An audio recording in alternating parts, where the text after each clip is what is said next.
First చూడండి tender ప్రభావం. Tender ప్రభావం అంటే ఏమిటి? కాంతి ప్రయాణించేటప్పుడు ఆ ప్రయాణ మార్గాన్ని మనం చూడగలుగుతామా?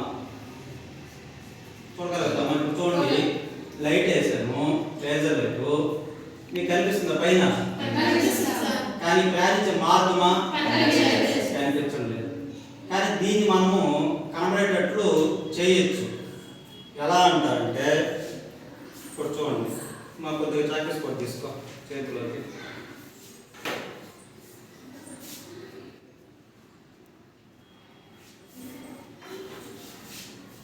దీని మీదకి దాని బూజు ఒకసారి ఇప్పుడు చూడండి, కనిపించిందా? ఇంకొక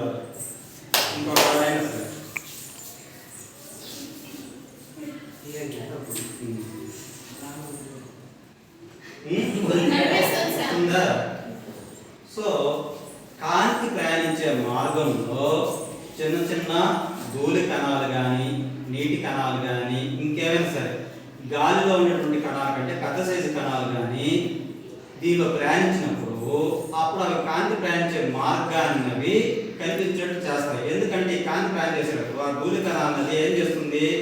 తాకుతూ పోతుంది. అలా తాకుతూ పోతూ మనకు ఆ కాంతి ప్రయాణించే మార్గం కనబడ్డాన్ని మనము టెండర్ ప్రభావం అంటాం. ఇక్కడ కూడా చిన్న ఎగ్జాంపుల్ చూడండి. దీంట్లో కూడా ఇది బాటిల్, ఖాళీ బాటిల్ చూడండి. దీంట్లో బాటిల్ లోపల కాంతి ప్రయాణించి కనిపిస్తుంది. కాంతి ప్రయాణించే మార్గం కనిపిస్తుంది మీకు? కనిపించడం లేదు. ముందుకు రా, కనిపిస్తుందా? కానీ ఇప్పుడు చూడండి, ఇదేం బాటిల్? దీని లోపల ఏం చేసాము? స్మోక్ ఉంచాం. ఇప్పుడు చూడండి, దీంట్లో ఎందుకు కనిపిస్తుంది? స్మోక్ గాలిలో ఉండే కణాల కంటే స్మోక్ ఆ పొగలో ఉండే కణాలు పెద్దగా ఉండడం వల్ల ఈ మార్గాన్ని అవి ఏం చేస్తున్నాయి? మనకు కనబడేటట్టుగా చేస్తున్నాయి. ఈ ప్రభావాన్నే ఏమంటాం? టెండర్ ప్రభావం అంటాం. సో దీంట్లో మనం ఇప్పుడు చెప్పుకోవాల్సింది ఏంటంటే స్కాటరింగ్ అంటే కాంతి పరిక్షేపణం.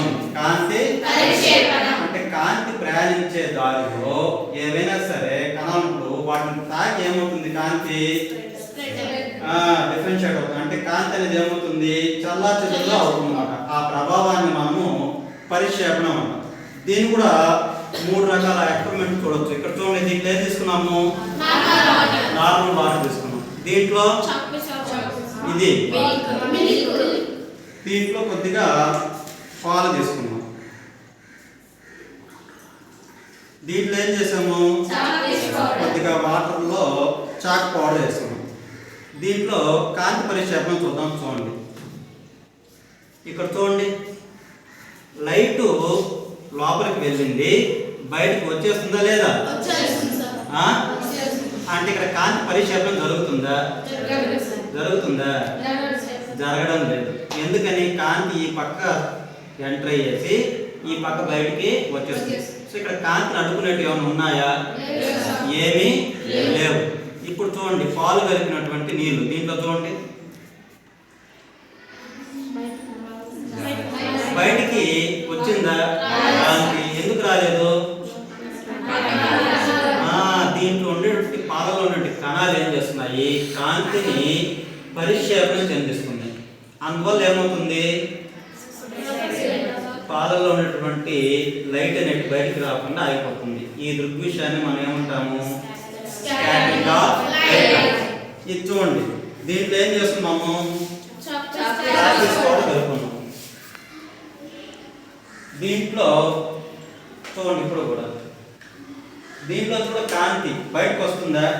ఇప్పుడు చూడండి, ఆ పక్కకు వస్తుందా? సో ఇక్కడ కూడా ఏమవుతుంది? కాంతి పరిక్షేపణ. ఇక్కడ పరిక్షేపణ కారణం ఏంది? Chalk powder. ఈ పౌడర్ ఏం చేస్తుంది? నీటిలో కరిగి ఈ కాంతిని బయటికి రానికుండా ఇక్కడే ఆపేస్తుంది. అంటే పరిక్షేపణ చెందిస్తూ ఉంది. సో ఈ ప్రభావాన్ని కాంతి పరిక్షేపణ. అర్థమైందా? ట్రై చేస్తారా? నేర్చుకోండి. ఇదేం ప్రభావం చెప్పండి? పిండ ఎందుకని? కాంతి ప్రయాణించే మార్గం మనకు స్పష్టంగా తెలుస్తుందా లేదా? చూడండి, మరి మామూలు బాటిల్లో వస్తుందా ఆ ఎఫెక్ట్? తీసుకోము, దీంట్లో వేసి చూడు, తెలుస్తుందా కాంతి ప్రయాణించే మార్గం? దీనిలో మాత్రం స్పష్టంగా తెలుస్తుంది. ఇక్కడ చూడండి, కాంతి పరిక్షేపణం వేసి చూడు, చూడండి లైట్ లో చూడండి వస్తుందా లేదా? సో ఇక్కడ ఏమవుతుంది? కాంతి పరిక్షేపణం చెందుతుంది. ఎందుకని? ఆ నీటిలో పాల కణాలు ఉండడం వల్ల. మరి దీంట్లో ఇక్కడ కూడా పరిక్షేపణం జరుగుతుందా లేదా? సో తేడా అర్థమైంది మీకు? ఓకే.